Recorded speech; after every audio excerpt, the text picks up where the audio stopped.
நாம் நன்றி சொல்கிறோம். யாரும் ஒன்று சேர்ந்து மக்கள் நன்றி கர்த்தாவே, சர்வ வல்லமையுள்ள தேவனே நன்றியோடு ஸ்தோத்திரிக்கிறோம்.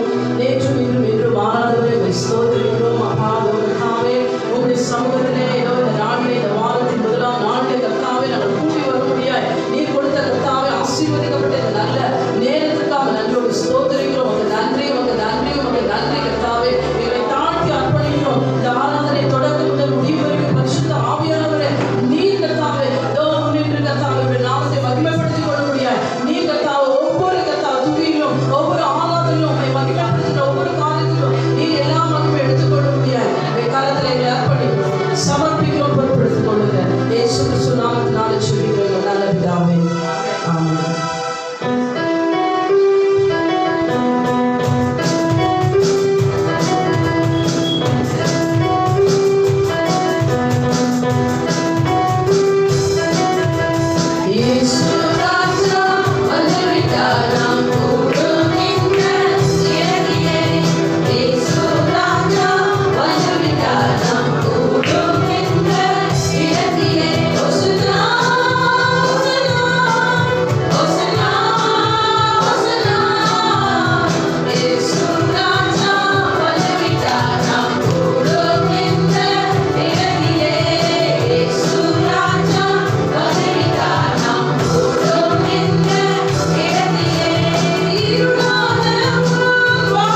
Blessed be your name, Father.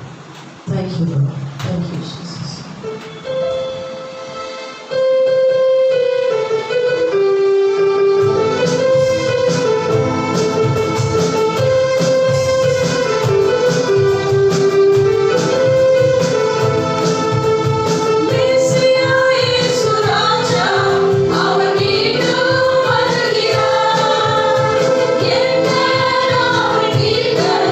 அவர் சீக்கிரம் வருகிறார்.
எங்களை உயர்த்தி செல்லும் அந்த நாளுக்காக தான் நாங்கள் காத்துக் கொண்டிருக்கிறோம். அந்த நாளுக்காக தான் கர்த்தாவே உம்முடைய வருகை அப்பா அதோ உம்மை அறியாத பிள்ளைகளுக்கு துக்ககரமாய் அப்பா அது கர்த்தாவே ஒரு பயங்கரமா இருக்கும். ஆனா உம்மை அறிகிற உம்மை நேசிக்கிற உம்மால் தெரிந்து கொள்ளப்பட்ட அப்பா உம்முடைய ரத்தத்தினால் கழுவப்பட்ட உம்முடைய கர்த்தாவே நாமத்தினால் முத்திரிக்கப்பட்ட எங்கள் ஒவ்வொருவருக்கும் அது கர்த்தாவே ஆனந்தமான சந்தோஷத்துக்குரிய மகிழ்ச்சிக்குரிய அப்பா இன்பமான நாளா இருக்குமே. அதற்காக ஸ்தோத்திரிக்கிறோம். உடைய வருகையில் என்னுடைய துக்கங்கள் எல்லாம் சந்தோஷமாய் மாறும். Thank you, Father. இந்த நாளிலே கர்த்தாவே நீர் செய்த ஆயிரக்கணக்கான நன்மைகளை நாங்கள் எண்ணி உமக்கு அப்பா உடைய முகத்தை பார்த்து நன்றி செலுத்த எங்களுக்கு கர்த்தாவே இன்றைக்கும் அன்றைக்கும் தோனி கொடுக்க போகிற தருணங்களுக்காக நன்றி ஸ்தோத்திரிக்கிறோம். இந்த நாமத்திற்கே மகிமை உண்டாகட்டும். தொடர்ந்து கர்த்தாவே இந்த வேலை நீர் மகிமை எடுத்துக் கொடுங்க. இந்த ஆராதனை வேலை கர்த்தாவே எல்லா துதிகளை மகிமைக்கு பார்த்து take all glory of Father belongs to you, Lord. Magandang praise to you. Thank you, Father. Yes, Father.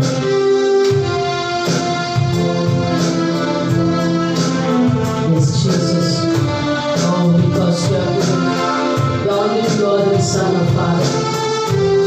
Amen.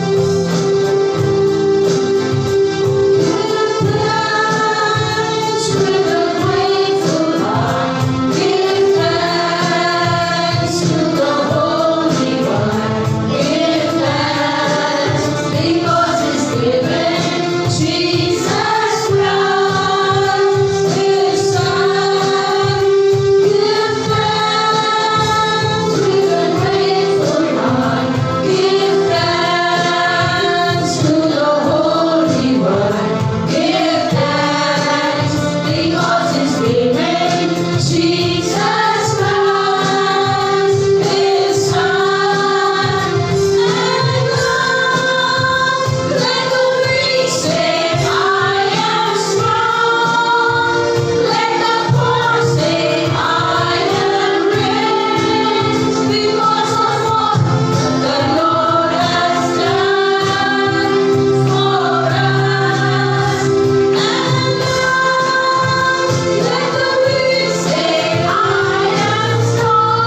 கடக்க செய்த தேவன் எவ்வளவு அற்புதமாய் நம்மளை நடத்தி வந்தார். இந்த 2021 கர்த்தர் இன்னும் அதிசயங்களை காண செய்ய போகிறார். அவருக்கு விருப்பம் உள்ளவர்களாய், அவருக்கு பிரயோஜனம் உள்ளவர்களாய், அவரோடு கூட இசைந்து வாழுகிற அவருடைய பிள்ளைகளாய் நாம் இருக்கும் பொழுது தொடர்ந்து அவருடைய ஆசீர்வாதத்திற்குள்ளும், அவருடைய பாதுகாப்புக்குள்ளும், அவருடைய வழிநடத்துதலுக்குள்ளும் நம் ஒவ்வொருவரையும் நம்முடைய கரத்தை பிடித்து நடத்தும். அதற்காக ஸ்தோத்திரிக்கிறோம். ஒரு நன்றி சொல்லுங்கள்.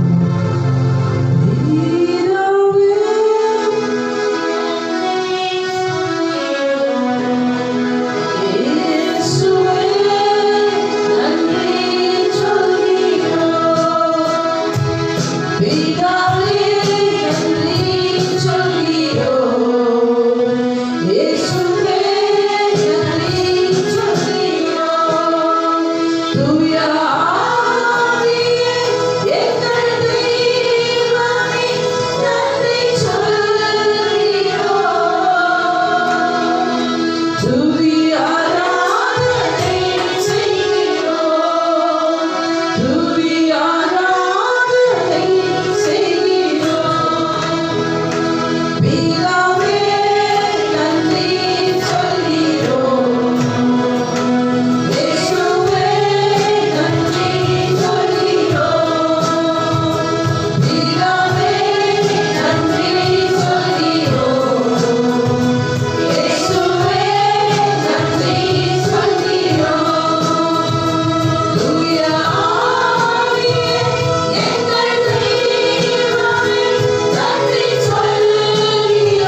ஆசீர்வாதங்களும் சுகமும் அப்பா அற்புதங்களுக்கு உயிர் செய்ய வல்லவராக இருக்கிறது. எங்களை தாழ்த்துடைய கருத்தில் ஒப்பு கொடுக்கிறோம். தொடர்ந்து எல்லா மகிமைக்கும் பாத்திரம் உள்ள தேவன் துதி ஆராதனை வேளையிலே எங்களோடு கூட இருந்து எங்களை நடத்தினவர். வேதத்தை தியானிக்கும் பொழுதும் மற்ற எல்லா செவங்களிலும் நீர் கர்த்தாவே கலந்து அபிஷேகத்தினாலே ஒவ்வொன்றையும் அபிஷேகித்து அப்பா அதற்குரிய ஆசீர்வாதங்களையும் விடுதலைகளையும் அப்பா அதை கொடுத்து நடத்த முடியாது. இயேசுவின் நாமத்தினாலே சொல்லிக்கிறோம் எங்கள் சூழல நல்ல ஆமென். வேதாகமத்தை எடுத்து சொல்லுவோம். இந்த நியாயப்பிரமாண புஸ்தகம் நீங்கள் வாய்ப்பு தெரியாதற்கும் இதை எழுதிக்கொண்டு எல்லாம் செய்ய நான் கவனமாக இருப்பேன். இரவும் பகலும் இதை தியானித்துக் கொண்டிருப்பேன். இதனால் நான் என் வழியை வாய்க்க பண்ணுவேன். இதனால் நான் புத்திமானாய் நடந்து கொள்வேன். என்னை பலப்படுத்துகிற கிறிஸ்துவினாலே எல்லாவற்றையும் செய்ய எனக்கு பலன் உண்டு. ஏனெனில் இந்த உலகில் இருக்கிற அவரை விட என்னில் இருப்பவர் மிகவும் பெரியவர். ஹல்லேலூயா. நீங்கள் கற்றுக்கொண்ட வசனத்தை பிள்ளைகளுக்கும் கற்றுக் கொடுங்க. பிள்ளைகள் கர்த்தருடைய வார்த்தையினாலே போதிக்கப்பட வேண்டும். அவங்க கற்றுக் கொடுக்கப்பட வேண்டும். அவங்க முதிர் வயதில் என்ன பண்ண மாட்டாங்க, அதை மறக்கவே மாட்டாங்க. ஸோ தேவனுடைய வார்த்தைக்கு நேராக கடந்து செல்வோம். எல் ரோஹி. எத்தனை பேருக்கு எல் ரோஹினா என்னன்னு தெரியும்? எல் ரோஹினா என்னை கண்டவர், என்னை காண்பவர், என்னை காப்பவர். ஒவ்வொரு இடத்திலும் நாம் எந்த இடத்தில் இருந்தாலும் தேவன் எல்லாவற்றையும் காணுகிறவராய் இருக்கிறார். So God sees everything is El Rohi. அவர் இன்றைக்கு நம்முடைய வாழ்க்கையில எல் ரோஹியா இருக்கிறார். ஹீப்ரு லெட்டர்ஸ்ல 16வது லெட்டர் என்ன அப்படின்னு சொன்னா ஆயின். ஆயின் அப்படின்னு சொன்னா கண். அந்த கண் என்ன பண்ணும்? எப்பொழுதுமே அவருடைய பிள்ளைகளை உற்று கவனித்துக் கொண்டிருக்கும். ஸோ இன்றைக்கு நாம் பார்க்க போகிறது God sees everything. தேவன் எல்லாவற்றையும் காண்கிறவராக இருக்கிறார். எல்லாவற்றையும். ஏன்னா ப்ராவர்ப்ஸ்ல எழுதியிருக்கு, நீதிமொழிகள்ல 15ஆம் அதிகாரம் 3ஆம் வசனம். நீதிமொழிகள் 15:3 எடுத்தவங்க வாசிங்க. கர்த்தரின் கண்கள் எவ்விடத்திலும் இருந்து நல்லோரையும் தீயோரையும் நோக்கி பார்க்கிறது. அவர் எவ்விடத்திலிருந்து the eyes of the Lord are in every place keeping watch on the evil and the good. என்ன பண்றாரா? நல்லோரையும் தீயோரையும் அவர் பார்க்கிறவராய் இருக்கிறார். இன்னொரு வார்த்தையில சொல்ல போனா எபிரேயர் 4ஆம் அதிகாரம் 13ஆம் வசனத்துல எழுதி இருக்கிறது, அவருடைய பார்வைக்கு மறைவாக்கப்பட்ட சிருஷ்டி இந்த உலகத்துல ஏதும் இல்லை, ஒன்றும் இல்லை. நம்ம வீட்டுக்குள்ள இருந்தாலும் புகைக்குள்ள இருந்தாலும் நம்ம எந்த இடத்துல இருந்தாலும் நம்முடைய செய்கைகள், யோசனைகள், நம்முடைய திட்டங்கள், நம்முடைய எல்லாவற்றையும் அவர் கவனித்துக் கொண்டிருக்கிறார். இன்றைக்கு மனுஷனுக்கு மறைவாக நம்ம எது வேணாலும் செய்யலாம். அவர்களை மறைத்து நம்ம எப்படி வேணாலும் நம்ம நம்முடைய லைஃப் ஸ்டைலை மாற்றிக் கொள்ளலாம். ஆனா தேவன் காண்கிறவராக இருக்கிறபடினாலே அவர் என்ன பண்றாரா?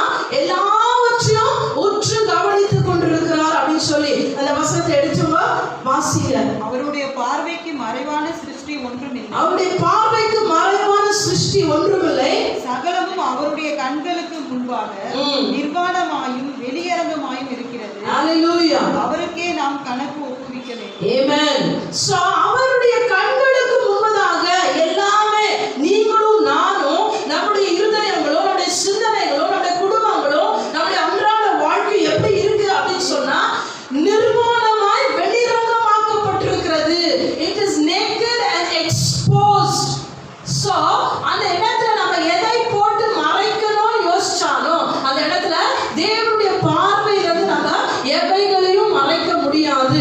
பிகாஸ் அவர் எப்பொழுதும் பார்த்து கொண்டே இருக்கிறார். அவர் எல் ரோஹியா இருக்கிறார், நம்மளை காண்கிறவராய் இருக்கிறார். ஸோ எப்பவுமே நம்ம அவருடைய பார்வைக்கு தப்பவே முடியாது. தேவனுடைய வசனத்துல சொல்லப்பட்டிருக்கிறது, அவர் நம்முடைய இருதயத்தின் ரகசியங்களை கூட என்ன பண்ணிருக்காரா? அறிந்தவராய் இருக்கிறார் அப்படின்னு சொல்லி சங்கீதம் 44:21 சொல்லப்பட்டிருக்கிறது. அது நல்லதா இருந்தாலும் கெட்டதா இருந்தாலும். சங்கீதம் 147:5ஆம் வசனத்துல எழுதப்பட்டிருக்கு. 147:5 எடுத்து வாசிங்க. நம்முடைய ஆண்டவர் பெரியவரும் நம்முடைய ஆண்டவர் பெரியவரும் மகா பலமுள்ள உள்ளவருமாய் இருக்கிறார். மகா பலமுள்ளவருமாய் இருக்கிறார். அவருடைய அறிவு அளவில்லாதது. என்ன? அவருடைய அறிவு, அவருடைய அறிவு சொல்ல பார்க்கும் பொழுது நம்முடைய தலையில இருக்கிற மூளை 100 கிராம் மூளை மாதிரி அவருக்கு இல்ல. ஜஸ்ட் ஒரு கொஞ்சம் வச்சுட்டு நம்ம என்ன பண்றோம், இந்த உலகத்தையே ஆளணும் அப்படின்ற யோசனை உடையவர்களாய் நம்ம இருக்கும் பொழுது அவருடைய அறிவு எப்படி இருக்கு அப்படின்னா கோடான கோடி மடங்கு பெரியதா இருக்கிறது. அவருடைய அறிவுக்கு இந்த உலகத்துல மெஷரே இல்லை, எந்த ஒரு அளவும் இல்லை அப்படின்னு சொல்லப்பட்டிருக்கிறது. ஆனாலும் நம்ம இதை அறியாதவர்களாய் நம்ம என்ன பண்ணிடுறோம், அநேக தடவை கர்த்தருக்கு என்ன இல்லை, என்னுடைய வாழ்க்கை ஒரு காரியமும் அவருக்கு தெரியாது அப்படின்னு சொல்லி சத்தியம் தெரியாதவர்கள் அப்படியே சொல்லிடும். என்ன சொல்லிடுறோம், அவருக்கு ஒண்ணுமே தெரிய மாட்டேங்குது. இந்த உலகத்துல நடக்கிற காரியங்கள், என் வாழ்க்கையில நடக்கிறது, என்னுடைய சிந்தனையில நடக்கிறது ஒண்ணுமே தெரியல, அறிவில்லை அவருக்கு அப்படின்ற மாதிரி நம்ம என்ன பண்ணிடுறோம், சொல்லாம சொல்லி விடுகிறோம். அப்போ தேவனுடைய அறிவு தெளிவு அவருடைய ஞானத்திற்கு ஒப்பிடும் பொழுது இந்த உலகத்துல அதை சரி செய்ய சமமாக்க சரியா நிற்க ஒருவரும் இல்லை. ஹல்லேலூயா. அவர் அறிவில எப்படியா இருக்கிறாரு, இஸ் a source. அதுல இருந்து அவரிடந்து தான் எல்லாமே நமக்கு வரக்கூடியதா இருக்கிறது. யோபு புத்தகத்துல 34:21 சொல்லப்பட்டிருக்கு.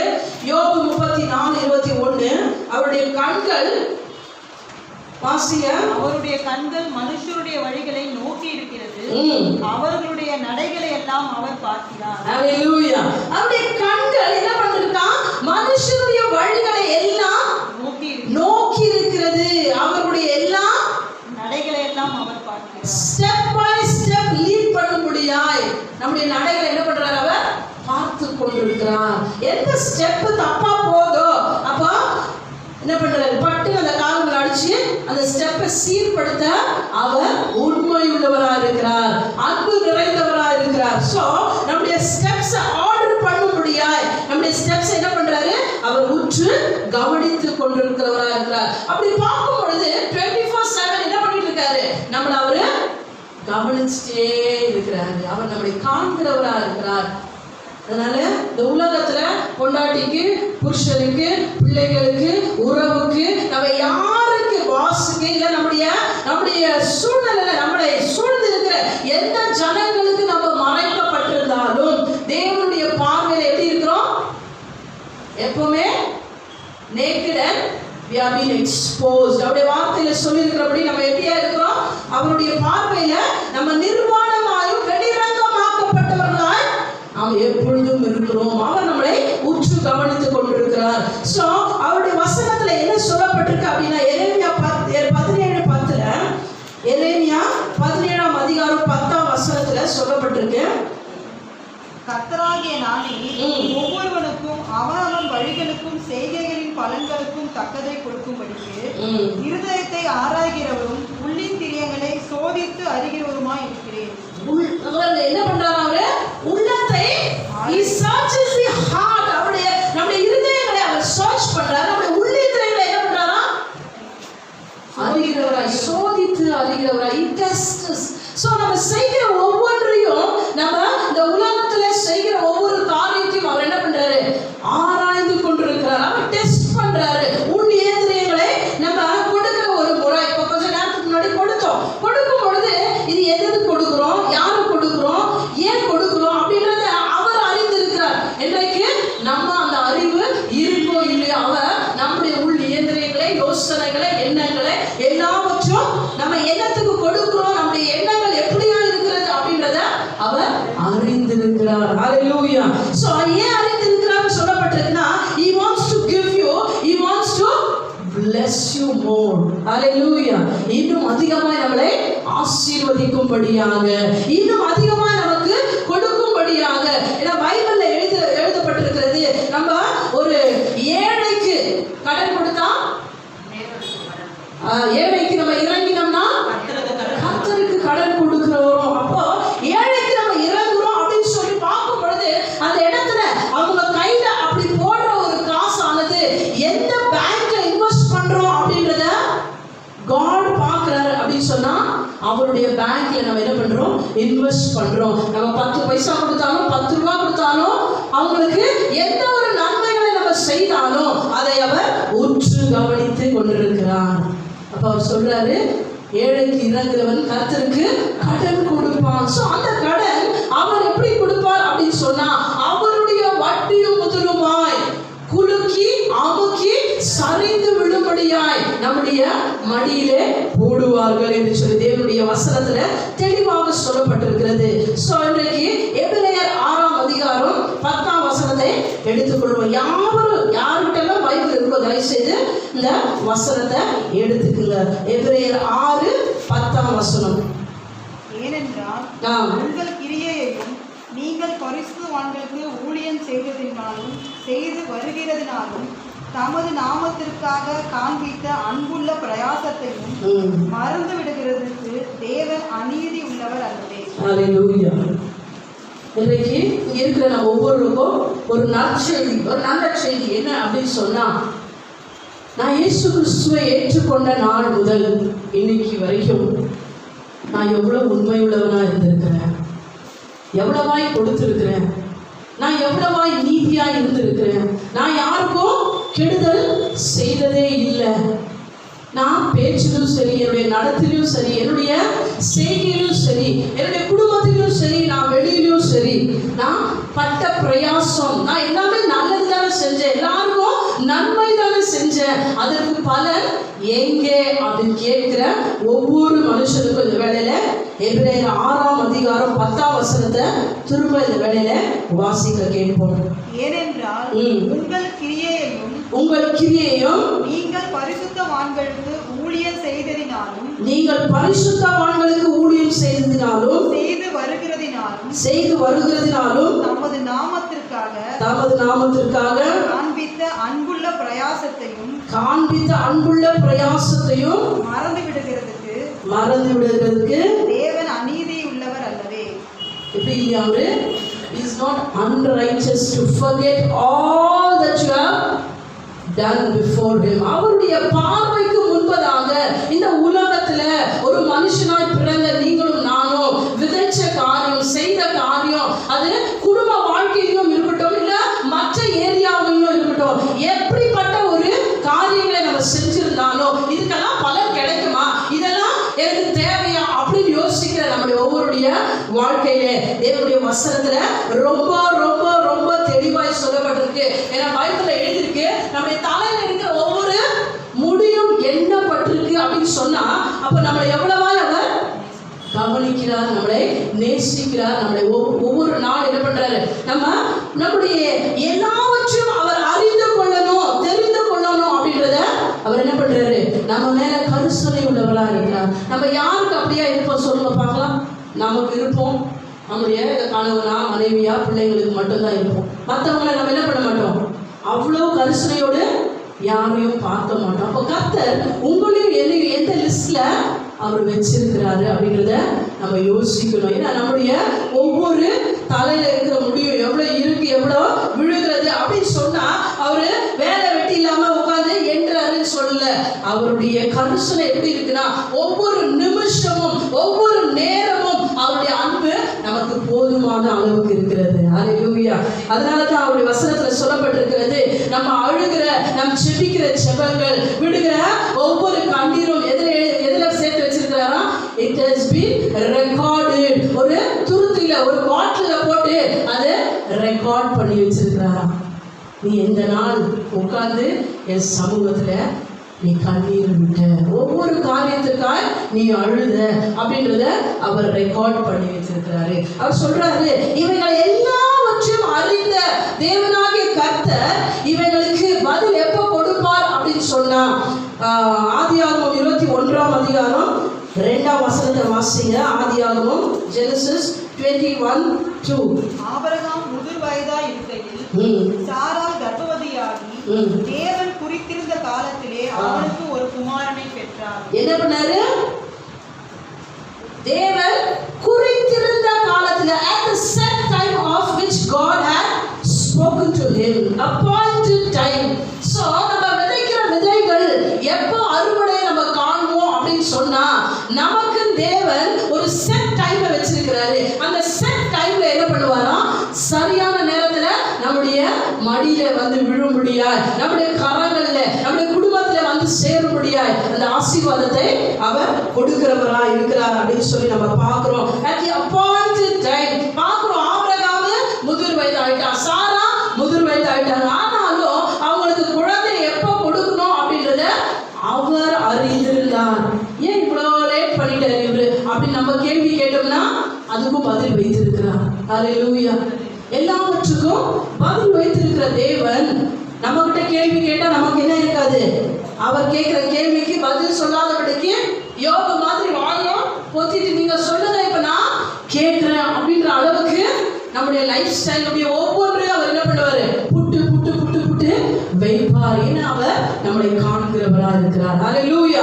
நம்மளை காண்கிற தேவன், நம்மளை அதிகமாய் நேசிக்கக்கூடிய தேவனாக இருக்கிறார். சங்கீதம் 75 வசனம் 2 வாசிங்க. சங்கீதம் 75 Psalm 75 verse 2. நியமிக்கப்பட்ட காலத்திலே யதார்த்தமாய் நியாயம் தீர்ப்பேன். என்ன பண்ணுவாரா? யதார்த்தமாய் நியாயம் தீர்ப்பேன். எப்படிப்பட்ட காலத்துல? நியமிக்கப்பட்ட காலத்துல. So when I choose the proper time, I will judge uprightly. Hallelujah. Uprightly. அவருடைய ஜட்ஜ்மென்ட் பார்க்கும்போது it's so gracious. அது அப்படியே கிருபை நிறைந்துள்ளதா இருக்கிறது. மனுஷன் ஜட்ஜ் பண்றது போல தேவன் நம்மள ஜட்ஜ் பண்றதுல அவருடைய நியாய தீர்ப்பு எப்படியா இருக்கு அப்படின்னு சொன்னா, அவர் எந்த காலத்தை முன்குறித்து நமக்காய் வைத்திருக்கிறாரோ அந்த நேரத்துல நம்மளை அழகாய் நேர்த்தியாய் நம்மளை ஆசீர்வதிக்க வல்லவராய் இருக்கிறார். ஹல்லேலூயா. at the appointed time. அதனால நம்ம ஜெபிக்கிற ஜெபங்கள் இன்னும் ஜெபிச்சுட்டு தானே இருக்கிறேன். இத்தனை வருஷமா நான் ஜெபிச்சுட்டு தானே இருக்கிறேன். It's okay. நம்ம என்ன பண்ணலாம்? இன்னும் அதை கண்டினியூ பண்ணலாம். இன்னும் அதிகமா நம்ம ஜெபிக்க தேவன் அதை உற்று கவனித்துக் கொண்டிருக்கிறார். தேவன் பார்த்து கொண்டிருக்கிறார். இன்னும் நம்முடைய வாழ்க்கையில எத்தனையோ காரியங்கள்ல நம்முடைய அதிகாரிகளுக்கு, நம்முடைய குடும்பத்துல இருக்கிற மூத்தவர்களுக்கு நம்ம சப்மிட் பண்ணணும். நம்மளை என்ன பண்ண ஒப்பு கொடுக்கணும், நம்ம கீழ்ப்படியணும் அப்படின்னு சொல்லும் பொழுது இட்ஸ் ஓகே, நம்ம செய்யலாம். எல்லாமே எனக்கு சரியா இல்லை, எனக்கு விரோதமா தான் நடக்குது, எதுவுமே லாஃபுல்லா நடக்கல, இட்ஸ் ஓகே. யார் பார்க்கிறா? தேவன் பார்த்து கொண்டிருக்கிறார். அவர் நம்ம சில நேரத்தில் இந்த டிராஃபிக்ல கூட நம்ம போகும்போது மற்ற எல்லாம் ஹெல்மெட் போடாம தான் போவோம். நம்ம ஏதோ ஒரு நாள் மிஸ் பண்ணி போவோம். அதை நம்மள தான் என்ன பண்ணுவோம்? கூப்பிட்டு பிடிச்சி பேசும்போது ஏன் கர்த்தாவே என்ன மட்டும் அப்படின்ற ஒரு யோசனை வரும். அதனால தான் இட்ஸ் ஓகே, ரூலா போடணுமா போட்டுடலாம், பரவாயில்ல. மற்றவங்கள பிடிக்கிறானோ பிடிக்கலையோ அவனுடைய வேலை, அவன் தப்பா செய்யறானோ நல்லா செய்யறானோ, ஆனால் நம்முடைய வேலையை நம்ம கரெக்டாக செய்வோம். ஸோ அப்படியே நம்ம இட்ஸ் ஓகே, தேவன் நம்மளை கவனித்து கொண்டே இருக்கிறார், பார்த்து கொண்டே இருக்கிறார். ஒவ்வொரு நாளும் இந்த அறிக்கை வசனம் எவ்வளோ வருஷமா நான் சொல்றேன் தெரியுமா? It's okay. திரும்ப தேவன் அதை கேட்டுட்டு தான் இருக்கிறார். எனக்கு வர ஆத்திரத்துக்கு நான் அப்படியே எனக்குள்ள இருக்கிற எல்லா பழைய மனுஷனை வெளியே கொண்டு வரணும்ன்ற ஒரு எரிச்சல், கோபம், ஆத்திரம் இருக்கு. ஆனாலும் நான் அதை கட்டுப்படுத்திட்டு தேவனுடைய பிரசன்னத்துல உட்கார்ந்து அப்படியே அழுது அப்படியே நான் ஜெபிக்கிறேன் அப்படின்னு சொன்னாலும் இட்ஸ் ஓகே. அதுதான் கர்த்தர் எதிர்பார்க்கிறார். ஹல்லேலூயா. அதுதான் அவர் என்ன பண்றாரு? நம்மிடத்துல இருந்து எதிர்பார்க்கிறார். ஏன்னா அந்த மாதிரி ஒரு நெகட்டிவான ஒரு சூழ்நிலை நம்மளுக்கு எந்த ஒரு பொறுமை இழந்தவர்களா இருக்கிறோன்ற அப்படிப்பட்ட சூழ்நிலைகளிலும் தேவ கிருபை நம்ம மேல, அவருடைய பொறுமை நம்ம மேல ஊற்றப்பட்டிருக்கிறபடினால நம்ம என்ன பண்ணுவோம்? அவருடைய வார்த்தைக்கு கட்டுப்பட்டவர்களா கீழ்ப்படுத்தே ஆகணும் அப்படின்னு சொல்லும்போது ஒரு சில இடத்துல வாயே திறக்க மாட்டோம், அப்படியே சைலண்டா இருந்து அப்படியே போயிடுவோம். அப்படின் போது அங்க நான் தோத்து போனவன் இல்லை. எப்படிப்பட்டவர்களா இருக்கிறோம்? இட்ஸ் ஓகே, நீ யாரும் இல்லை, அவங்கள மாதிரி இல்லை, கர்த்தர் நியாயத்தீர்ப்பார். ஹல்லேலூயா. ஸோ அப்படிப்பட்ட நேரத்துக்கு அவர் பார்த்து கொண்டே இருக்கிறார். ஸோ அநேக நேரத்தில் நான் துதிக்கிறேன், ஜெபிக்கிறேன், என்னுடைய விசுவாசத்தை வெளிப்படுத்துறேன், நான் உட்கார்ந்து மணிக்கணக்கு நேரம் வேதத்தை நான் வாசிக்கிறேன் அப்படின்ற ஒரு யோசனைகள் இருந்தோம். சில டைம்ல பக்தி அந்த ஒரு டிஸ்டர்பன்ஸ் எனக்கு வருது அப்படின்னு சொன்னாலும் அதுல நம்ம என்ன பண்ண மாட்டோம், நம்மளை ஒப்பு கொடுக்காம நம்ம தொடர்ந்து அந்த தேவனுடைய சமூகத்தில் நம்மை துதிக்கவும் ஆராதிக்கவும் தேவனுடைய வார்த்தையை மெடிடேட் பண்ணுவோம், அவருக்கு கீழ்ப்படிந்து இருக்கவும் நம்ம ஒப்பு கொடுத்து தொடர்ந்து செய்யும் பொழுது கண்டிப்பா அவர் அதையும் பார்க்கிறவராக இருக்கிறார். ஹalleluya. எல்லாவற்றையும் அவர் ரெக்கார்ட் பண்ணி வைக்கிறவராக இருக்கிறார். நம்முடைய கீழ்ப்படிதலை அவர் ரெக்கார்ட் பண்ணி அந்த ரெக்கார்டை ஒரு நாள் ரிவார்டாய் மாற்றக்கூடியவராக இருக்கிறார். ஹalleluya, ஹalleluya. சோ நம்முடைய கீழ்ப்படிதல் எல்லாமே ரெக்கார்ட் பண்ணப்பட்டிருக்கு. நம்முடைய கீழ்ப்படியாம ரெக்கார்ட் பண்ணப்பட்டிருக்கிறது. எல்லாமே என்ன பண்ணுவாரு? அவர் ஏற்ற நாள்ல சரியான நேரத்துல அவர் வெளிரங்கமாக்க அவர் வல்லவராய் இருக்கிறார். அதனால நம்ம ஒவ்வொரு நாளும் செய்கிற காரியங்களை பெட்டராய் செய்யும்படியாய், இன்னும் அதிகமாய், இன்னும் நற்கிரியைகளை நம்ம செய்கிறவர்களாய் இருக்கும் பொழுது நம்ம செய்கை, நம்ம விட்டு கொடுக்கிறது, நம்ம மன்னிக்கிறது, நம்ம பேசுகிறது, நம்ம மற்றவர்களை என்கரேஜ் பண்றது, மற்றவர்களை ஹெல்ப் பண்றது, நம்ம மற்றவர்களை தூக்கி விடுற காரியம், அநேக ரோட்லயா இருக்கட்டும், வீட்லயா இருக்கட்டும், நம்ம எந்த இடத்துல இருந்தாலும், அது சின்ன பிள்ளைகளா இருந்தாலும் பெரியவர்களா இருந்தாலும், சில நேரத்துல அவங்களை கண்டிப்போம், பேசுவோம். அதுக்கப்புறம் அவங்க கிட்ட உட்கார்ந்து அவங்க என்ன பண்ணணும்? ஏன் நான் இதை சொன்ன தெரியுமா? இது இந்த காரணத்தினாலதான். சோ இப்படியா நம்ம வாழ்க்கை நடக்க நடக்க நடக்க அதையும் அவர் உற்று கவனித்துக் கொண்டிருக்கிறார். ஹalleluya. தவறுகள் எல்லா மனுஷனும் செய்யறது, ஆனால் அதை சீர்படுத்திக் கொள்ளும் பொழுது அதையும் அவர் கவனிக்கிறவராக இருக்கிறார். நமக்கு நிறைய நேரத்துல நம்முடைய உள்ள சரியா வாழணும், சரியா இருக்கணும், சரியான ட்ராக்குக்குள்ள வரணும் அப்படின்ற ஒரு அங்கலாய்ப்பு இருக்கும். ஆனாலும் நடக்கிற காரியங்களை நம்ம பார்க்கும்போது அப்பப்போ நம்ம சோர்ந்து போய் விட்டுறோம், அப்பப்போ நம்ம விழுந்து விடுகிறோம். ஆனால் தேவனுடைய வசனத்துல மத்தேயு 6ஆம் அதிகாரம் 26ஆம் வசனத்துல சொல்லப்பட்டிருக்கு, அவர் நம்மளை அதிகமாய் நேசிக்கிறபடினால. வாசிச்சு சொல்லுங்க. மத்தேயு 6:26. ஆகாயத்து பட்சிகளை கவனித்து பாருங்கள், அவைகள் விதைக்கிறதும் இல்லை, அறுக்கிறதும் இல்லை, களஞ்சியங்களை சேர்த்து வைக்கிறதும் இல்லை, அவைகளையும் உங்கள் பரமபிதா பிழைப்பூட்டுகிறார், அவைகளை பார்க்கிலும் நீங்கள் விசேஷித்தவர்கள் அல்லவா? ஹalleluya. ஏன் உங்களையும் உற்று கவனிக்கிறார் அப்படின்னு சொன்னா, அவைகளை பார்க்கிலும் இன்றைக்கு அவருடைய பார்வையில நீங்களும் நானும் விசேஷித்தவர்களாக இருக்கிறபடினாலே ஒவ்வொரு நாளும் அவருடைய கவனம், அவருடைய யோசனை நமக்கு நேரா இருக்கிறது. நம்ம ஒவ்வொரு தடையும் செல்ஃபிஷா இருக்கணும்ன்ற ஒரு சூழ்நிலைகள் வந்து, அப்படிப்பட்ட ஒரு மைண்ட் செட் வந்து, அப்படிப்பட்ட ஒரு நமக்கு அப்படி ஒரு தூண்டுதல் வந்தோம், அப்படி இருக்கக்கூடாது. ஏன்னா காட் என்ன பண்ணாரு? தன்னை ஒப்பு கொடுத்தார். எப்படி ஒப்பு கொடுத்தார்?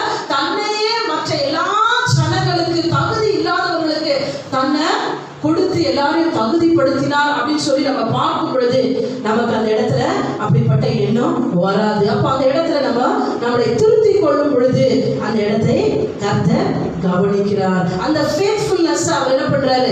ரெக்கார்ட் பண்ணி அவர் வைத்திருக்கிறார். ஒவ்வொன்றையும் அவர் என்ன பண்றாரு? கவனித்திருக்கிறார். நம்ம பைபிள்ல வாசிக்கிறோம், ஒரு விதவை 2 காசு கொடுத்தா, அந்த 2 காசை காட் என்ன பண்ணிருக்கலாம்? கவனிக்காம போயிருக்கலாம். ஆனா பைபிள்ல சொல்லப்பட்டிருக்கு, அவர் காணிக்கை பெட்டி முன்னாடி உட்கார்ந்து என்ன பண்ணார்? அதை கவனித்தார். He saw what she put. அவ என்னத்தை போட்டா, அவருடைய லைஃப அந்த இடத்துல ரிஸ்க் பண்ணா அப்படின்றத ஜீசஸ் அந்த இடத்துல அவர் பார்த்தாரு. ஸோ இன்னைக்கு நம்முடைய வாழ்க்கையே எந்த இடத்துல எல்லாம் அப்படிப்பட்ட ஒரு ரிஸ்க்குக்கும், அப்படிப்பட்ட ஒரு அவமானத்திற்கும், அப்படிப்பட்ட ஒரு தேவனுடைய வார்த்தையில கீழ்ப்படிந்து அவர் பார்த்துட்டு இருக்கிறாரு, இந்த நேரத்துல இப்படிப்பட்ட ஒரு காரியத்தை நான் ஓகே செய்யறேன் அப்படின்னு எப்பெல்லாம் நம்ம மாறி இருக்கிறோம், விட்டு கொடுத்துருக்கிறோம், எப்பெல்லாம் நம்முடைய லைஃப்ல நம்ம தேவனுடைய வார்த்தைக்கு நேராய் நம்ம வாழ்ந்திருக்கிறோம் அப்படின்னு சொல்லி இன்றைக்கு கொஞ்சம் நம்ம யோசித்து பார்க்கும் பொழுது, அப்படி நான் செஞ்சிருந்தா கண்டிப்பா என்ன பண்ணுவாரு? அதனுடைய பலனை கர்த்தர் நமக்கு கொடுத்தே ஆகும். ஹalleluya. ஏற்ற நேரத்தில் இந்த பைபிள்ல சொல்லப்பட்டிருக்கிறது. எஸ்தர் புஸ்தகம் யாரும் எடுத்துக்கொள்ளுங்க, 2ஆம் அதிகாரம். எஸ்தர் 2ஆம் அதிகாரம் 21ஆம் வசனத்திலிருந்து 23ஆம் வசனம்.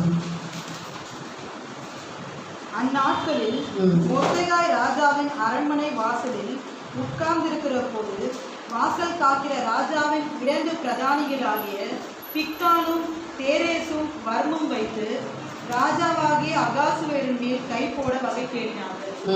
இந்த காரியம் மொர்தெகாய்க்கு தெரிய வந்ததினால் அவன் அதை ராஜாத்தியாகிய எஸ்தருக்கு அறிவித்தான்.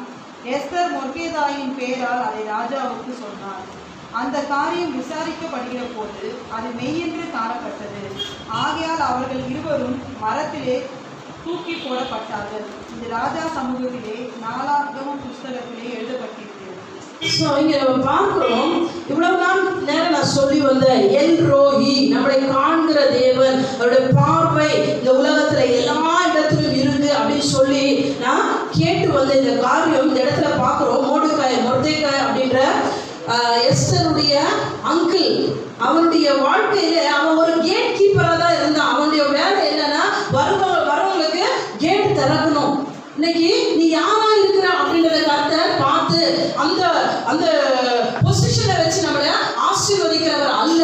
அவர் நம்ம என்ன செய்கிறோம், நம்ம யாரா இருந்தாலும் எந்த இடத்துல நம்ம இருந்தாலும் நம்ம என்ன செஞ்சு கொண்டிருக்கிறோம் அதை வைத்துதான் நம்ம என்ன பண்றாரு, நம்மளை பார்த்து நமக்கு திரும்ப ஆசீர்வாதத்தை கொடுக்க வல்லவராக இருக்கிறார். ஸோ நம்ம செஞ்ச எல்லா நன்மைகளும் எபிரேயர் 6 சொல்லியிருக்கிறபடி நாம் செய்த எல்லா நற்கிரியைகளும் அவர் பார்க்காம இருக்க அவர் அநீதி உள்ளவர் அல்ல.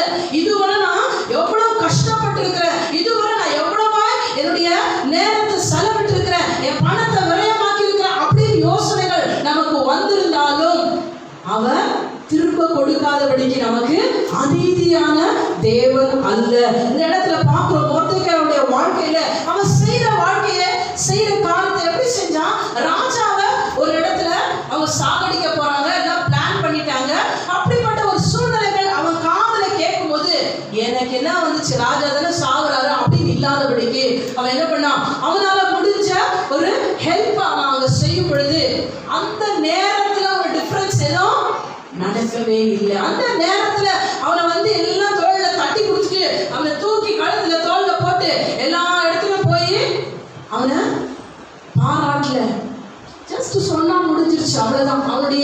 அவன் வேலை முடிஞ்சிச்சு. அதனால நான் சொல்லிட்டேன், நான் பெரிய ஆள் அப்படின்னு சொல்லி என்ன பண்ணல, பெருமையா அவனுடைய காலரை தூக்கி அவன் சுத்த கூட இல்லை.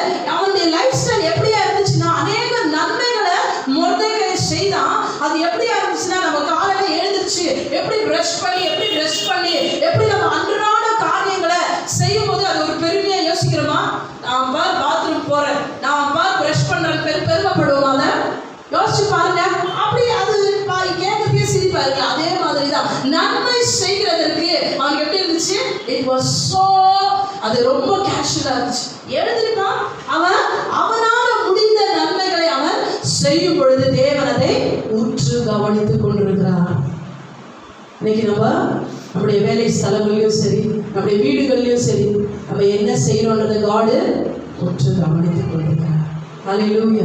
அந்த டைம்ல பலன் கிடைக்காம போனோம், அந்த டைம்ல நமக்கு ஆசீர்வாதம் இல்லாம போனோம், அந்த டைமுக்கு நமக்கு ரொம்ப கஷ்டமா தோணலாம், அந்த டைமுக்கு இந்த நபரோடு கூட ஏன் தான் வாழ்றோமே அப்படின்ற ஒரு சலிப்பு நம்முடைய வாழ்க்கையில வரலாம். ஹல்லேலூயா.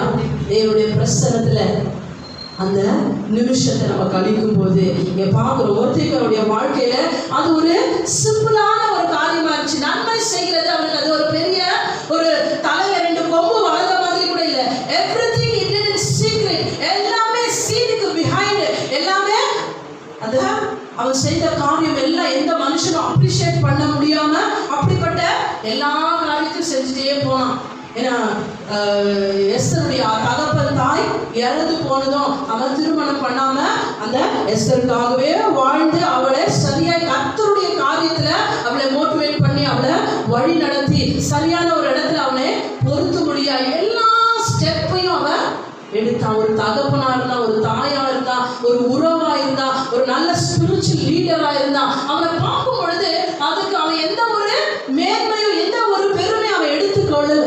ஆனா தொடர்ந்து அவன் குடும்பத்துக்கு மட்டும் இல்லை, அவனுடைய ஜனங்களுக்காகவும் அவன் நின்றவனா இருந்தான். அவனுடைய ஜனங்களுக்கு பாரப்பட்டு தேவனிடத்துல ஜெபிக்கிறவனா இருந்தான். சோ இப்படிப்பட்ட எல்லா காரியத்தையும் தேவன் பார்த்தார். ஹல்லேலூயா. அவனுக்கு எல்ரோகியாய் எப்பொழுதுமே அவர் இருந்தார். அவனை கண்டார் அப்படின்னு சொல்லி நம்ம பார்க்கிறோம். அப்போ இப்படிப்பட்ட ஒரு சூழ்நிலை அவனுக்கு விரோதமாய் எழும்பி அவனை, ஏன்னா ஒருத்தர் நல்லதை செஞ்சுட்டே இருந்தா என்ன ஆகும், பிசாசுக்கு நாங்க பொறுக்க முடியாது. அப்போ எப்படியாவது அந்த நபரை அழிக்கணும் அப்படின்னு சொல்லும் பொழுது இந்த இடத்துல பார்க்கிறோம், ஹாமான் அந்த இடத்துல எழும்பி அவனுடைய நற்கிரியை அல்ல எல்லா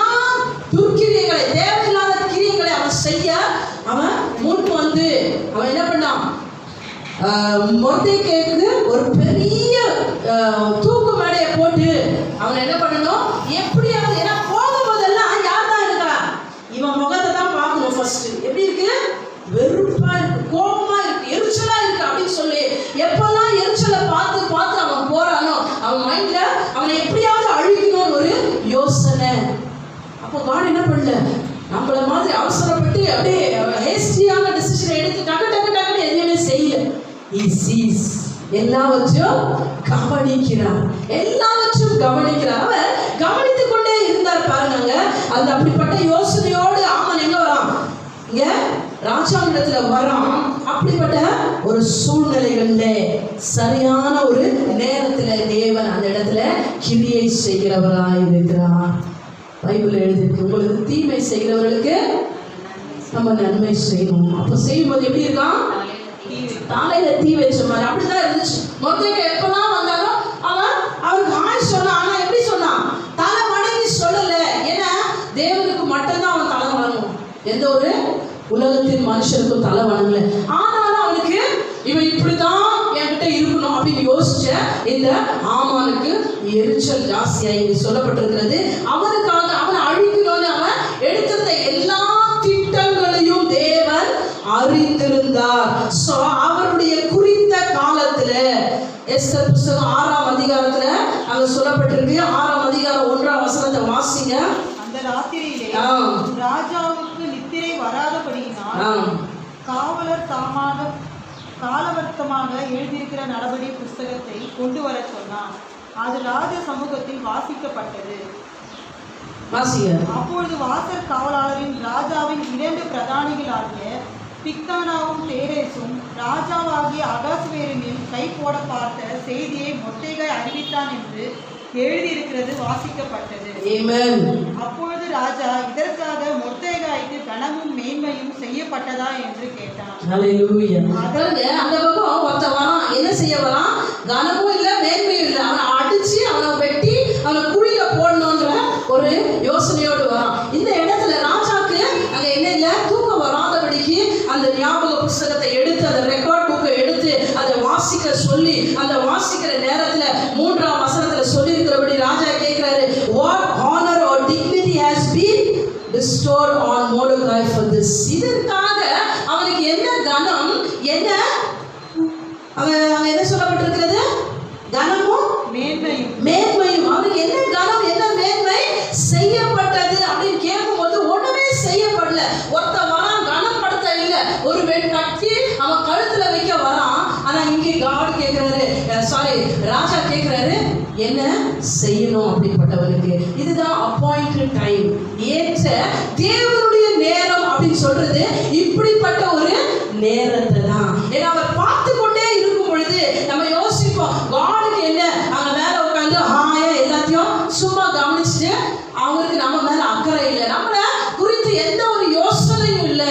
நம்ம இப்படிதான் கஷ்டப்படணும், இப்படிதான் வாழணும், இப்படிதான் செத்து போகணும் அப்படின்ற யோசனைகள் நமக்கு இருக்கும் பொழுது தேவன் அவர் 24/7 நம்மளை உற்று கவனித்துக் கொண்டிருக்கிறார். நம்மளை ஆசீர்வதிக்கும்படி, நம்மளை மேன்மைப்படுத்தும்படி, நம்மளை உயர்த்தும்படி அங்க என்ன பண்றாரு, சான்சஸ் தேடிட்டே இருக்கிறாரு.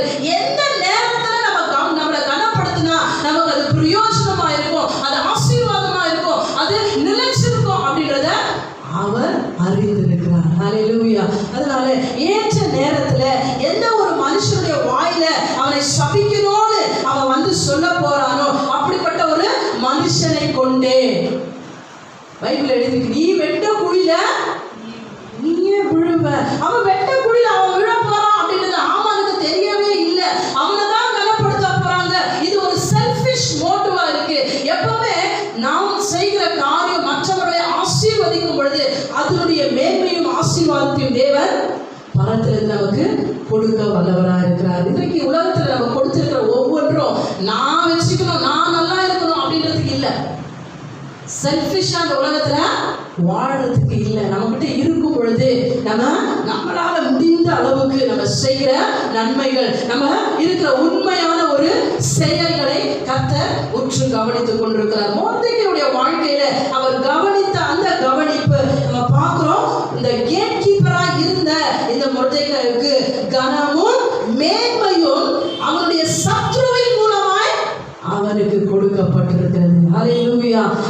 வந்து இங்க கம்ப்ளைண்ட் பண்ணி அவனை அழிக்கணும்னு யோசிச்சுட்டு வந்த அவனுடைய கரத்துல இருந்து அவனுக்கு என்னெல்லாம் மேன்மை நடக்கணுமோ நீ போய் செய் அப்படின்னு சொன்னாரு.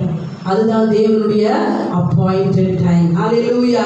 இன்றைக்கு நீங்க எபிரேயர் 6ஆம் அதிகாரம் 10ஆம் வசனத்துல எழுதியிருக்கிறபடி நான் செய்த எந்த ஒரு கிரியும் கர்த்தருக்கு முன்பதாகவும் என்னுடைய குடும்பத்திலும் என்னுடைய வாழ்க்கையிலும் என்னுடைய சபையிலும் இல்லை என்னுடைய வேலை ஸ்தலங்களிலும் இன்னும் எனக்கு பலன் கிடைக்கல அப்படின்ற ஒரு யோசனைகள் உள்ளத்தின் ஆழத்தில் அப்படிப்பட்ட ஒரு டவுட் அப்படின்னு ஒன்று இருந்தா அது இன்னைக்கு கிளியர் ஆகட்டும். ஏன்னா கர்த்தர் அதற்கு பதிலாய் 100 கனமும் மேன்மையும் உங்களுக்கு கொடுக்க வல்லவராக இருக்கிறார். அது எப்போ இருக்கும் அப்படின்னு சொன்னா it will be in the appointed time. எப்படி மொர்தெகாய்க்கு அவர் சரியான நேரத்தில் அவனை மட்டும் அவர் கனப்படுத்தல, அவனை மட்டும் அவர் உயர்த்தல. அந்த இடத்துல பார்க்கிறோம் ஆமானுக்கு அவனை மட்டும் அழிக்கிறது இல்லை, அவனுடைய ஜனங்கள் எல்லாம் யூதர்களை முற்றிலுமா அழிச்சு போடணுன்றதுதான் அவனுடைய யோசனையா இருந்துச்சு. ஆனா அதே அவன் வெட்டின குழியில அவனே விழும்படியாக அவங்க பெருசா ஒரு தூக்கு மேடையை ஏற்றிட்டு அவன் ராஜா கிட்ட சொல்ல அவங்க வரும் பொழுது அந்த இடத்துல அந்த அவன் பேசுகிற வார்த்தை அப்படியே அந்த இடத்துல என்ன ஆயிடுச்சு, மாறி போடுச்சு. ஹல்லேலூயா. அவன் யோசிச்சுட்டு வரவே இல்லை. இந்த பழி திரும்ப என் மேல விழுமா, திரும்ப இது எனக்கே வந்து சேருமா அப்படின்னு சொல்லி அவன் நினைச்சே பார்க்கல. அவனுடைய மெடிசன் அவனே குடிப்பானா அப்படின்றத நினைச்சே பார்க்கலாம். அப்படிப்பட்ட ஒரு சூழ்நிலைகள்ல அவன் வரும் பொழுது அந்த இடத்துல தேவன் ஒரு குழப்பத்தை, அந்த இடத்துல தேவன் அங்க கிரியை செய்கிறாரு. அந்த இடத்துல நான் பார்க்கும் பொழுது ஆமானு மொர்தெகாய்க்கு அவன் ஏற்றி வைத்த அந்த தூக்கு கயிறு ஆமானுக்கும் அவனுடைய குடும்பத்திற்கும் அது முற்றிலுமா அவரை அழித்து போட முடியாது. அவனும் அவனுடைய எல்லா பிள்ளைகளும் அழித்து போக முடியாது. அது அப்படியாய் அவனுக்கு அழிவாக மாறிடுச்சு. அதனால நம்ம அழிவின் பிள்ளைகள் அல்ல, நம்ம அழிக்கப்பட்டவர்கள் அல்ல, இல்லை அழிவில் தேவனுக்கு ஆராதனை செய்கிறவர்கள் அல்ல.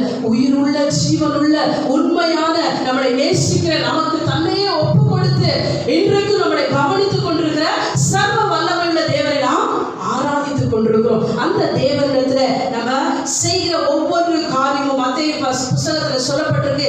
What ever you to in secret, எதெல்லாம் மறைமுகமா நீ செய்து கொண்டிருக்கிறாயோ. மத்தேயு 6ஆம் அதிகாரம் 3-4 வசனத்தை எடுத்து வாசிங்க. நீயோ தர்மம் செய்யும் போது உன் தர்மம் அந்தரங்கமா இருப்பதற்கு உன் வலது கை செய்கிறதை உன் இடது கை அறியாதிருக்க கடவுளது. அப்பொழுது அந்தரங்கத்தில் பார்க்கிற உன் பிதா தாமே உனக்கு வெளியரங்கமாய் பலன் அளிப்பார். ஹல்லேலூயா. மோர்தெகாயுடைய வாழ்க்கை அப்படிதான் இருந்துச்சு. அவன் செஞ்சது அந்தரங்கத்துல செஞ்சது, எப்பவுமே வெளியே போய் என்ன பண்ண அவன் சொல்லவே இல்லை. அவனுடைய லைஃப் ஸ்டைல் எப்படி இருந்துச்சுன்னா கர்த்தர் ஏற்ற நாள்ல அவனுக்கு உயர்வை கொடுத்தார், ஏற்ற நாள்ல அவனை ஆசீர்வதித்தார். அதனாலதான் அவருடைய வசனத்துல எக்லீசியாஸ்டஸ் பிரசங்கில எழுதியிருக்கு 11:1 நீ ஆகாரத்தை தண்ணீர் மேல் போடு, அநேக நாட்களுக்கு பின்புதான் என்ன பண்ணுவாங்க அதனுடைய பலனை காண்பாய். நான் போடும்போது யாருக்கும் தெரியாது அது எங்க போயிடுச்சு, தண்ணிக்குள்ள போயிடுச்சு, யாரும் தெரியல, யாரும் பார்க்கல. உன்னுடைய உழைப்பா இருக்கட்டும், உன்னுடைய பலனா இருக்கட்டும், உன்னுடைய ஞானமா இருக்கட்டும், நான் எவ்வளவுதான் இங்க செஞ்சாலும் இதுக்கு ஒரு கிராட்டிடியூடே இல்லை அப்படின்ற யோசனைகள் இருந்தாலும் அநேக நாட்களுக்கு பின்பதாக அதனுடைய பலனை தேவன் நமக்கு கொடுக்க வல்லவராக இருக்கிறார். ஹல்லேலூயா. இந்த பைபிள்ல சொல்லப்பட்டிருக்கிறது அவருடைய பிள்ளைகளுக்கு ஈவன் நீங்க இந்த சபையில வந்து நீங்க கொடுக்கிற ஒரு ₹1 காணிக்கையா இருந்தாலும் அவருடைய வசனத்துல எழுதியிருக்கிறது அவருடைய பிள்ளைகளுக்கு ஒரு கலாசம் தண்ணீர் கொடுத்தாலும் அதனுடைய பலனை காண்பீர்கள். மார்க் 9ஆம் அதிகாரம் 41ஆம் வசனத்தை எடுத்து வாசிங்க. Thank you father. நீங்கள் கிறிஸ்துவினுடையவர்களாய் இருக்கிறபடினாலே என் நாமத்தின் நிமித்தம் உங்களுக்கு ஒரு கலசம் தண்ணீர் குடிக்க கொடுக்கிறவன் தன் பலனை அடையாமல் போவதில்லை என்று மெய்யாகவே உங்களுக்கு சொல்லுகிறேன். ஹல்லேலூயா. சோ அப்போ ஒரு கிளாஸ் தண்ணி கொடுத்தாலும் என்ன பண்றாரா, அதையும் கவனிக்கிறவளா இருக்கிறார் கர்த்தர். ஸோ அப்போ நம்ம எவ்வளவு நன்மைகள் செஞ்சோம்னா அவர் எவ்வளவா நம்மளை ஆசீர்வதிக்க முன் வருவார். நாம் முன் வரும் பொழுது அவரும் முன் வருகிறவராக இருக்கிறார். நாம் கொடுக்கும் பொழுது அவரும் திரும்ப கொடுக்க வல்லவராக இருக்கிறார். நம்ம நேசிக்கும் பொழுது அவர் நம்மளையும் அதிகமாய் நேசிக்க வல்லவராக இருக்கிறார். அவருடைய வசனத்துல நம்ம பார்க்கிறது போல இயேசு கிறிஸ்து இந்த உலகத்துல வரும் பொழுது அவர் எப்படியா இருந்தார்? அவர் நன்மை செய்கிறவராய் சுற்றி திரிந்தார். அந்த இடத்துல இந்த குருடனையும் உடவனையும் பிச்சைக்காரனையும் அந்த இடத்துல அங்க ரோட்ல இருந்த எல்லா மனுஷனையும் இந்த பாவத்துல அகப்பட்டிருக்கிற எல்லா மனுஷர்களையும் அவர்களை கவனிக்க ஆட்கள் இல்லை. அவங்கள பார்த்து கேலி செய்யவும் அவங்கள தள்ளி விடவும் அப்படிப்பட்டதான் ஜனங்கள் இருந்தாங்க. ஆனா ஜீசஸ் என்ன பண்ணாரு? அப்படிப்பட்டவர்களிடத்துல அவர் போய் அவருடைய இரக்கத்தை வெளிப்படுத்தினார். He showed his compassion. எந்த இடத்துலயும் அவர் போகும்போது மனதுருகினார். அந்த மனதுருக்கமானது என்னாச்சு? அவருடைய சீஷர்களை அவரிடத்துல கொண்டு வரும்படிக்கு அநேக அறுவடைகளை அவர் இந்த பூமியில அவர் அறுத்தார் அப்படின்னு சொல்லி பார்க்கிறோம். இன்றைக்கு தேவ பிள்ளைகளா இருக்கிற நம்முடைய வாழ்க்கையில அன்சீனாய் அன்னோனாய் நம்முடைய வாழ்க்கையில நம்ம மற்றவர்களாலே காணப்படாதவர்களாய் மறைக்கப்பட்டவர்களாய் இழிவாய் எண்ணப்பட்டவர்களாய் நம்ம இன்னுமா கஷ்டத்தை நான் அனுபவிக்கிறேன்ற அப்படிப்பட்ட சூழ்நிலைகள்ல நம்ம இருந்தாலும் God, தேவனாகிய கர்த்தர், உன்னதத்தின் தேவன், அதிசயங்களை செய்கிறவர், அற்புதங்களை செய்கிறவர், எல் ரோஹி நம்மளை கண்டு கொண்டிருக்கிறார். ஒவ்வொரு நாளும் அவர் நம்மளை காண்கிறவராக இருக்கிறார். ஹல்லேலூயா. எழுந்து நின்று இந்த வேளையிலே கர்த்தாவே, இன்றைக்கு மொர்தெகாயாவை கண்ட தேவன் மொர்தெகாயுடைய வாழ்க்கையில அவன் அப்பா தாழ்மையாய் அவன் பொறுத்திருந்த அந்த ஒரு கர்த்தாவை எல்லா விதமான அப்பா அந்த பேஷன்ஸ் கர்த்தாவே அவனுக்கு இதோ மிகுதியான பலன். அவன் மாத்திரமல்ல அவனுடைய ஜனங்களையும் ரட்சிக்கும்படியாய் ராஜாவுடைய அந்த அதிகாரம் என்னும் மோதிரத்தை அவனுக்குரியவதாய் தேவன் மாற்றினது போல இன்றைக்கு நம்மளை எந்த அளவிலும் உயர்த்த அவர் வல்லவராக இருக்கிறார். யாரிடத்திலிருந்து பிடிங்க யாரிடத்துல கொடுக்கணும் அப்படின்றது தேவனுக்கு மட்டும்தான் தெரியும். நாம் இருக்கிற இடத்துல உண்மையுள்ளவர்களாக இருக்கும் பொழுது, செய்கிற வேலைகள்ல நாம் உண்மையுள்ளவர்களாக இருக்கும் பொழுது, வாழ்கிற வாழ்க்கையில நம்முடைய அந்த உண்மைத்தனத்தை வெளிப்படுத்தும் பொழுது, கஷ்டமா இருந்தாலும் வேதனையா இருந்தாலும் சகிக்க முடியாத சில சூழ்நிலைகள்ல ரொம்ப அதை விட்டுட்டு போயிடலாமான்ற ஒரு யோசனைகள்ல இருந்தாலும் தேவனுடைய வார்த்தை சொல்லப்பட்டிருக்கிறது. அவர் உற்று கவனிக்கிறவராக இருக்கிறார். He will reward you. அவர் உங்களுக்கு பலன் கொடுக்க வல்லவராக இருக்கிறார். உங்களை ஆசீர்வதிக்க வல்லவராக இருக்கிறார்.